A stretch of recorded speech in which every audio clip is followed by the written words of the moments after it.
Hello students, exercise 9.3 class 11th question number 23।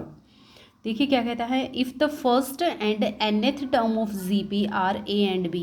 इसने कहा students जो फर्स्ट टर्म है जीपी की वो तो ए के इक्वल है और जो nth टर्म है वो बी के इक्वल है। ठीक है। And if P is the product of N terms, P जो है वो जीपी की एन टर्म्स की प्रोडक्ट के इक्वल है, तो हमें प्रूव करना है P square equals to A B की पावर एन। तो देखिए कैसे करेंगे। सबसे पहले जो गिवन है वो देख लेते हैं। जो फर्स्ट टर्म है जीपी की, तो जीपी की हमारे पास जो जनरल फॉर्म होती है स्टूडेंट्स वो क्या होती है, A R square up to nth term क्या होती है, ए आर की पावर n-1।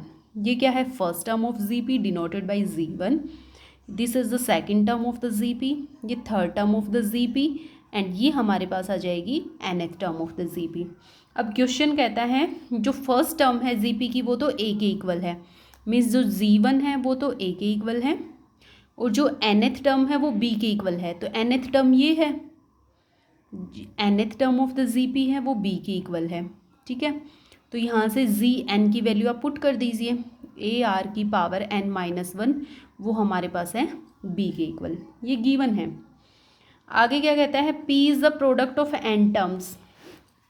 P क्या है, n टर्म्स की प्रोडक्ट के इक्वल है, यानी कि इन सब की जो प्रोडक्ट है वो P के इक्वल है। A into A R square up to कहाँ तक की टर्म्स, ए आर की पावर n-1, इनकी जो प्रोडक्ट है वो P के इक्वल है। क्लियर है स्टूडेंट्स स्टेटमेंट। तो हमें प्रूव करना है ये। तो देखिए यहाँ तक हम कैसे पहुँचेंगे।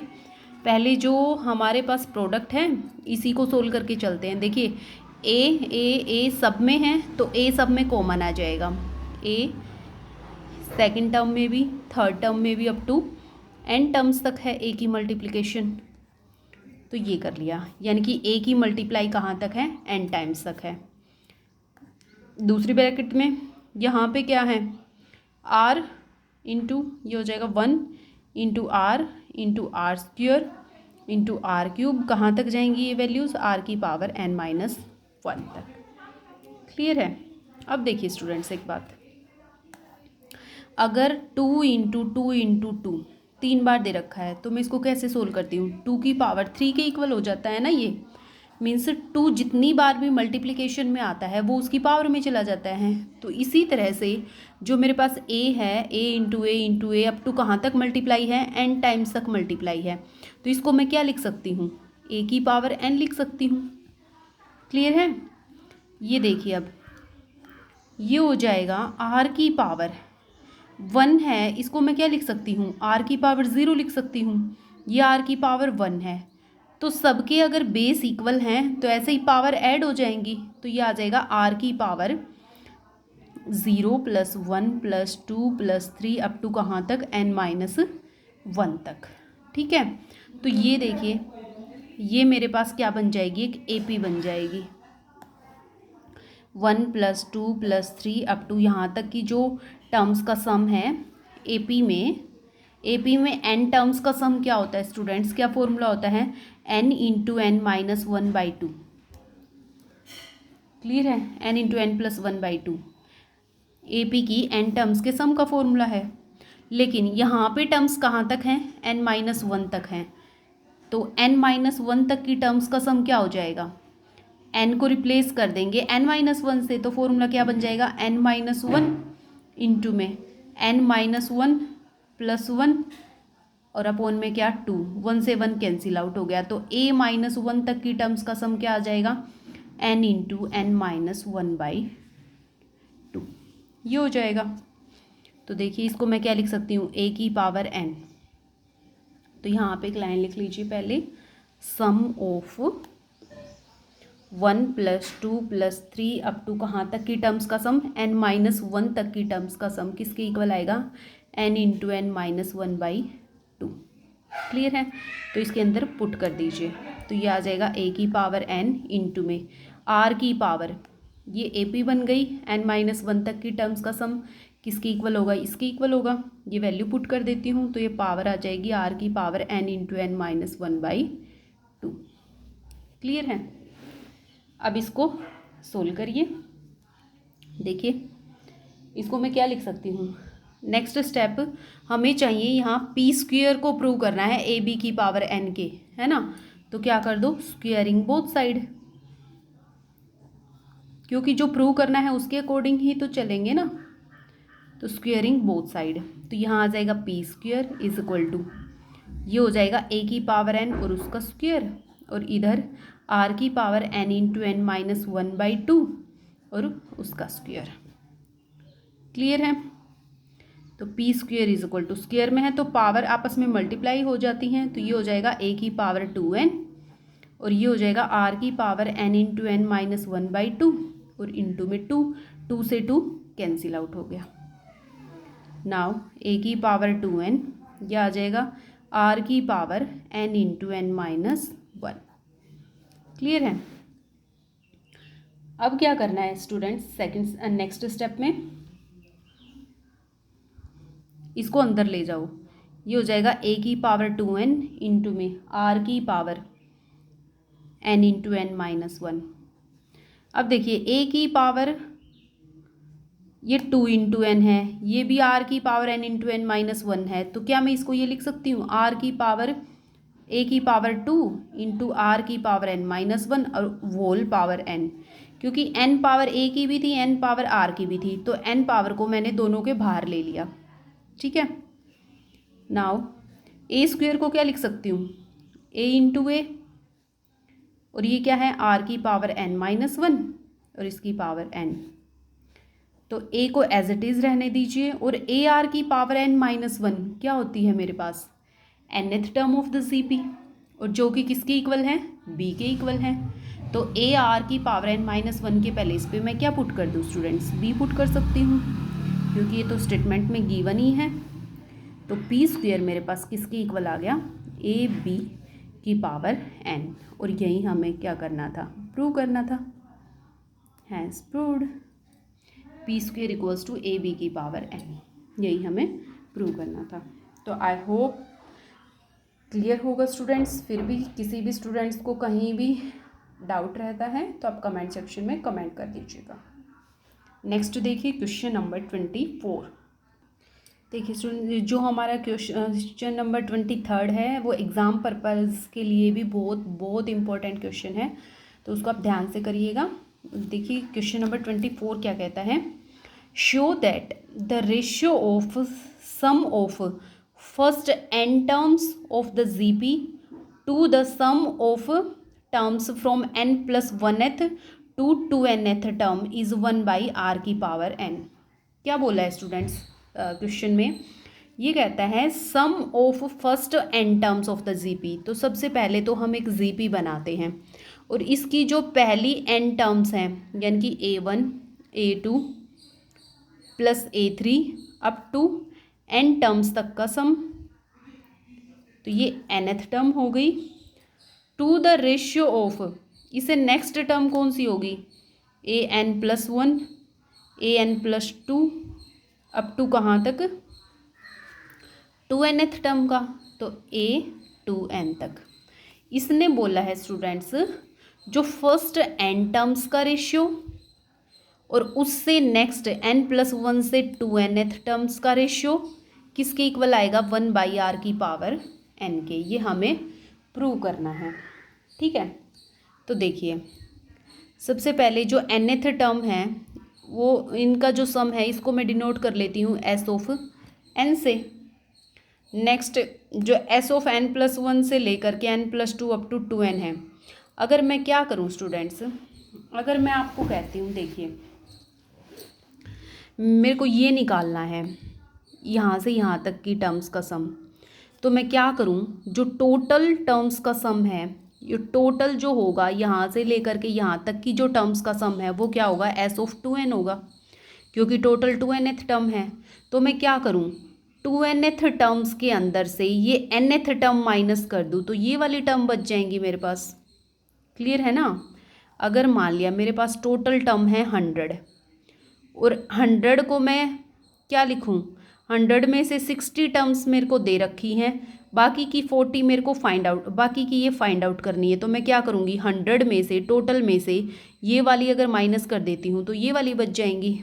ठीक है, तो ऐसे ये कहता है, देखिए according to statement, according to question कहता है sum of N terms of the GP S of N से डिनोट कर लिया मैंने।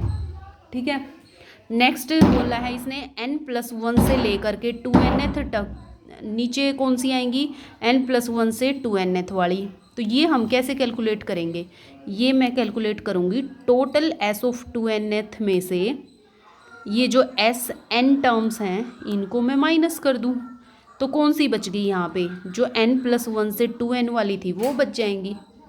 क्लियर है, इनका जो रेशियो है वो हमें क्या प्रूव करना है, 1/r की पावर n। क्लियर है स्टूडेंट्स, यहाँ तक यही मेन स्टेप है। अगर आपको ये समझ आ जाता है तो क्वेश्चन में फिर कुछ भी नहीं है। अब क्या है, सम ऑफ n टर्म्स का भी फॉर्मूला होता है हमारे पास, 2n टर्म्स का भी फॉर्मूला है, फॉर्मूला पुट कर दीजिए। जो sum of n terms of GP है उसका फॉर्मूला क्या होता है स्टूडेंट्स, a इंटू आर की पावर n-1 अपॉन में r-1, ये फॉर्मूला होता है। तो s ऑफ 2n का क्या हो जाएगा, n के लिए r की पावर n आई थी, तो s ऑफ 2n के लिए क्या हो जाएगा, n को रिप्लेस कर देंगे 2n से, तो ये फॉर्मूला बन जाएगा। दोनों वैल्यूज़ उठा के और इसकी लेफ़्ट हैंड साइड में पुट कर दीजिए। तो सबसे पहले हम इसकी लेफ़्ट हैंड साइड लेकर के चलेंगे, राइट हैंड साइड के इक्वल निकाल देंगे। ठीक है, तो s ऑफ n की वैल्यू पुट कर दो, क्या है a इंटू में r की पावर n-1 अपॉन में r-1। डिनोमिनेटर में क्या है, s ऑफ 2n की वैल्यू ये है a इंटू आर की पावर 2n-1 अपॉन में r-1, और माइनस में s ऑफ n यानी कि a इंटू आर की पावर n-1 अपॉन में r-1। क्लियर है, सोल्व कर लीजिए। ये हो जाएगा a इंटू आर की पावर n-1 अपॉन में r-1, इनका एलसीएम लेंगे डिनोमिनेटर का, r-1 एलसीएम आ जाएगा, a की अंदर मल्टीप्लाई कीजिए, a आर की पावर 2n माइनस में a हो जाएगा, इधर ये माइनस अंदर जाएगा और इनकी मल्टीप्लाई हो जाएगी, तो माइनस a आर की पावर n, ये माइनस माइनस प्लस a हो जाएगा। ठीक है, ये आ गया। जब ये वाली टर्म ऊपर जाएगी मल्टीप्लिकेशन में तो r-1 से r-1 कैंसिल आउट हो जाएगा, तो यह आ जाएगा स्टूडेंट्स a आर की पावर n-1 अपॉन में डिनोमिनेटर में a से a कैंसिल आउट हो जाएगा, और ये बच जाएगा a आर की power 2n minus a r की पावर n। ठीक है, नाउ ये हो जाएगा a इंटू आर की पावर n-1 अपॉन में, इनमें से एक तो a कॉमन आ रहा है और एक r की पावर n भी कॉमन आ जाएगी। तो यहाँ पे देखिए स्टूडेंट्स, अगर r का स्क्वायर है, इसको मैं इसके अंदर से, ये है मेरे पास r² माइनस r, तो मैं इसके अंदर से r कॉमन लेना चाहती हूँ, तो यहाँ पे एक r की पावर 1 तो बाहर आ गई, तो एक तो अंदर बची ना, r-1 बचेगा। इसी तरह से r की पावर 2n है, इसमें से मैंने r की पावर n को कॉमन ले लिया, तो अंदर r की पावर n एक और बचेगी, माइनस में ये a r की पावर n पूरा बाहर आ गया, r की पावर n से r की पावर n-1 कैंसिल आउट हो गया, a से a कैंसिल आउट हो गया, तो ये क्या आ गया, 1/r की पावर n। हम लेफ़्ट हैंड साइड लेकर के चले थे स्टूडेंट्स, और किसके इक्वल आ गई, राइट हैंड साइड के। ठीक है, यही हमें प्रूव करना था, हैंस प्रूव्ड। यहाँ पे जो स्टेप ध्यान रखने योग्य था वो सिर्फ यही था कि मैं ये वाली वैल्यूज़ कैसे कैलकुलेट करूँगी। ठीक है स्टूडेंट्स, तो ध्यान से कीजिएगा, ये क्वेश्चन भी बहुत बहुत इम्पोर्टेंट है। नेक्स्ट देखिए क्वेश्चन नंबर 25। नेक्स्ट क्वेश्चन है स्टूडेंट्स, इफ़ इसने बोला है A B C and D are in GP. ठीक है, मेरे पास ये 4 टर्म्स हैं और ये जीपी के अंदर हैं, क्या क्या, A B C and D। Then हमें शो करना है, ये हमें प्रूव करना है। तो देखिए कैसे करेंगे। अगर ये जीपी के अंदर हैं, इट मीन्स जो ए है मेरे पास वो तो first term of the GP है, और first term of the GP क्या होती है, ए के इक्वली। बी क्या है, second term of the GP, और सेकंड टर्म मेरे पास क्या होती है, ए इंटू में आर के इक्वल होती है ना। जो जीपी होती है जनरल फॉर्म में वो होती है students A R square A R cube. हमें 4 ही टर्म चाहिए, 4 टर्म ये होती हैं जीपी की। तो देखिए यहाँ से जो ए है वो ए के इक्वल होगा, बी है वो ए आर के इक्वल होगा, और जो सी है वो ए आर स्क्वायर के इक्वल हो जाएगा, third term of the GP. And D जो है मेरे पास वो हो जाएगा ए आर क्यूब के इक्वल। ठीक है, यहाँ तक समझ आ गया। अब हमें क्या करना है स्टूडेंट्स, जो ए बी सी और डी की वैल्यू हैं एक बार तो लेफ्ट हैंड साइड में पुट करके सोल्व कर लीजिए, और एक बार राइट हैंड साइड में पुट करके सोल्व कर लीजिए। ठीक है, तो हम सोल्व करते हैं। सबसे पहले लेफ्ट हैंड साइड को लेकर के चलते हैं।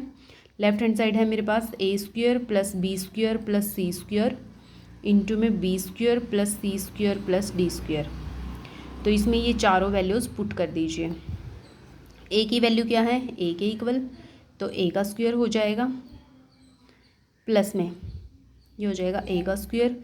बी की वैल्यू पुट कर देंगे, बी की वैल्यू है ए आर के इक्वल, तो ये हो जाएगा ए आर का स्क्वायर, प्लस में सी की वैल्यू है स्टूडेंट्स ए आर स्क्वायर, तो ये हो जाएगा ए आर का स्क्वायर, उसको सोल्व करेंगे। ऐसे फिर बी की वैल्यू ए आर का स्क्वायर, प्लस में सी की वैल्यू ए आर का स्क्वायर हो जाएगा, और डी की वैल्यू ए आर का क्यूब और उसका स्क्वायर। अब ये दोनों ब्रैकेट को सोल्व कर लीजिए, तो ये आ जाएगा स्टूडेंट्स ए स्क्वायर, ये हो जाएगा A square R square, and ये ए स्क्वायर और आर की पावर 4 इंटू में इसको ओपन करेंगे, A square R square plus A square R की power 4 plus A square R की पावर क्या हो जाएगा 6। दोनों ब्रैकेट को सोल्व कर लिया। अब हमें क्या करना है, दोनों की मल्टीप्लाई करनी है।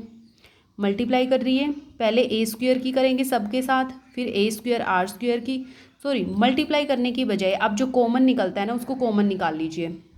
इस ब्रैकेट के अंदर से तो ए स्क्वायर कॉमन आ जाएगा, तो अंदर बचेगा 1 plus r square plus r की पावर 4। इस ब्रैकेट के अंदर से स्टूडेंट्स एक तो ए स्क्वायर आ रहा है कॉमन और एक आर स्क्वायर आ रहा है। ठीक है, तो ए स्क्वायर आर स्क्वायर कॉमन ले लीजिए। अंदर क्या बचा, यहाँ 1, यहाँ आर स्क्वायर को बाहर आ गया तो आर की पावर 2 बच गई, यहाँ आर की पावर 2 बाहर आ गई तो आर की पावर 4 बच गई।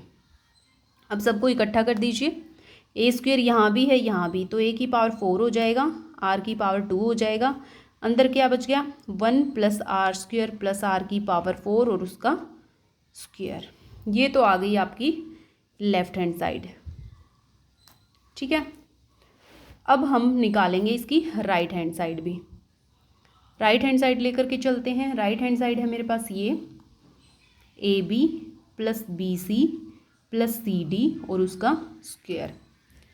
इसको भी सोल्व करिए स्टूडेंट्स। ए की वैल्यू क्या है, ए के इक्वल, बी की वैल्यू क्या है, ए आर के इक्वल है, तो ए आर आ जाएगा, प्लस में बी की वैल्यू है ए आर, सी की वैल्यू है ए आर स्क्वायर, प्लस में सी की वैल्यू ए आर स्क्वायर है, और डी की वैल्यू क्या है, ए आर क्यूब और उसका क्या है स्क्वायर। इनको भी ओपन करिए, ये आ जाएगा ए स्क्वायर आर प्लस ये हो जाएगा ए स्क्वायर आर क्यूब, ये हो जाएगा स्टूडेंट्स ए स्क्वायर आर की पावर 5 और उसका स्क्वायर।